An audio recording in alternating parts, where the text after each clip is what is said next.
Om Shanti. Good morning. आज हमारी संस्था की जो बड़े थे प्रशासिका थे वो थे मातेश्वरी जी। उनका आज स्मृति दिवस है। 59 ईयर हो गए उनको ये पुरानी देह छोड़े हुए। वो एक तरह से ऐसी थी, सभी उसको जगदम्बा कहते थे, माता कहते थे। क्यों कहते थे? क्योंकि उनके कर्तव्य ऐसे थे, उनके गुण ऐसे थे। छोटी सी 16 वर्ष की आयु में ही इस संस्था में उन्होंने अपना जीवन समर्पित कर दिया। प्रजापिता ब्रह्मा बाबा ने उनको सब यज्ञ संभालने को दे दिया। 300 बच्चे थे जिनको वो संभालती थी। सोचो, छोटी सी एज में उन्होंने सारे बच्चों को संभाला।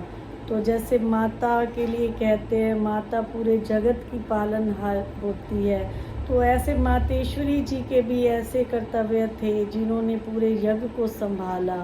और मम्मा बाबा को ही देखते हुए आगे इतने सारे बाबा के बच्चे हो गए, वत्स हो गए।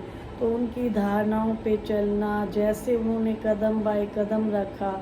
मम्मा देखो, सारे जितने भी यज्ञ के बच्चों को, छोटे से बड़े, छोटे छोटे बच्चे थे पाकिस्तान में जो बाबा के पास आकर के समर्पित भाव से रहने लगे। यहाँ तक कि पूरे के पूरे परिवारों ने अपने आप को समर्पित कर दिया था। तो मातेश्वरी जी गुणों में इतनी संपन्न हो गई इतनी जल्दी ही कि बुजुर्ग से बुजुर्ग भी आकर के उनको माता कहता था। क्यों कहता था? क्योंकि मातेश्वरी जी के अंदर गुण ही इतने थे। थोड़े से समय में जिसको कहते हैं अष्टभुजाधारी माता, जगदम्बा माता, सरस्वती माता, काली माता, दुर्गा माता, वो सर्व गुणों से संपन्न थी। सारी शक्तियाँ उनके पास थी, सर्व गुणों से वो संपन्न थी। यहाँ तक कि उनके चेहरे से भी पवित्रता, हर्षित मुक्ता बहुत झलकती थी। मैंने भी मातेश्वरी जी को देखा तो नहीं है, लेकिन हमारी जो दादियाँ थी मम्मा के बाद उनको तो देखा है। उनके चेहरे से भी ऐसे नूर झलकता था, ऐसे उनके चेहरे से भी मम्मा की तरह पवित्रता झलकती थी। मैं अभी भी माउंट आबू जाती हूँ, वहाँ दादियों की जो स्मृतियाँ, उनकी समाधियाँ जो बनी हुई हैं। एक बार मेरे पैरों में बहुत दर्द था, तो मैं जो है वहाँ जो उनकी समाधियाँ हैं उनको देवी रूप समझ करके उसके चारों तरफ जैसे चक्कर लगाया और मन में ये भाव रखा कि जैसे देवियाँ सबके दुख दूर करती हैं, हे मम्मा, हे दादी माँ, मेरे सब दुख दूर करो। तो आप मानोगे नहीं, जो मेरे पैरों का दर्द था ऐसे गायब ही हो गया। तो सोचो, ये देवियाँ, वो तो जहाँ हम जाते हैं वहाँ एक जड़ मूर्ति माता की होती है। ये चेतन में यहाँ पे इन्होंने अपने आप को इतना परिपूर्ण बना लिया कि लोग उनको देवियों की तरह पूजते थे। जैसे शुरू में इस संस्था की स्थापना हुई तो बहुत विघ्न आए। लोगों ने कहा कि क्या पता ये क्या अपनी संस्था बना के बैठ गए, या मारने तक भी लोग आ गए।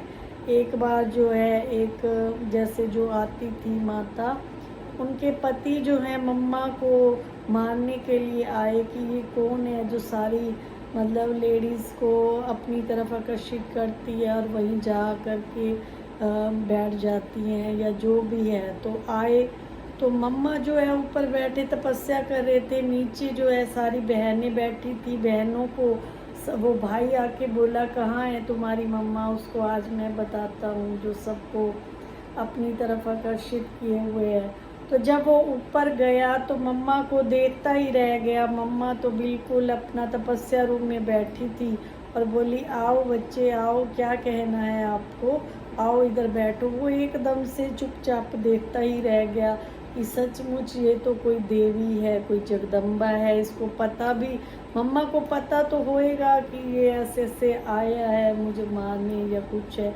लेकिन ऐसे व्यक्ति के प्रति भी इतने शुद्ध भाव रखना कि हाँ मुझे मारने के लिए आया, तो भी अगर हमें पता चल जाए कि हमारे साथ कोई लड़ाई करने आया है, हम पहले ही तैयार हो जाएंगे कि मैं भी इसके साथ डबल लड़ाई करूँगा।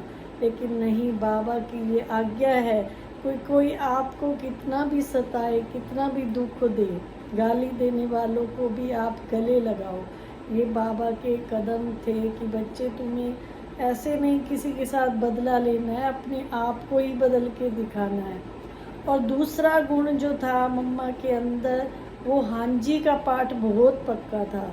जैसे बाबा मम्मा को कुछ कह देते थे कि आपको आज हलवा बनाना है, मम्मा ये नहीं कहती थी कि बाबा आज घी नहीं है, आटा नहीं है या कुछ है, हलवा कैसे बनेगा। तो उनको अंदर से इतना निश्चय था कि ये भगवान कह रहे हैं, भगवान के महावाक्य हैं, भगवान का भंडारा है, वो अपने आप कहीं ना कहीं से भेज देंगे। तो जैसे बाबा ने कहा कि बच्ची हलवा बनाना है, तो अपने आप ही आटा भी आ गया, घी भी आ गया, चीनी भी आ गई। मम्मा को निश्चय था कि भगवान करने वाले हैं, भगवान का यज्ञ है। सोचो 14 साल तक बाबा ने अब बच्चों को बैठ करके खिलाया, किसी का 1 रुपया भी नहीं लिया, इतना बाबा के पास पैसा था। और कुछ भगवान का कार्य था, भगवान ने एक ऐसे धर्म की स्थापना करनी थी जिसमें जो है हर आत्मा दिव्य गुणों से संपन्न बने।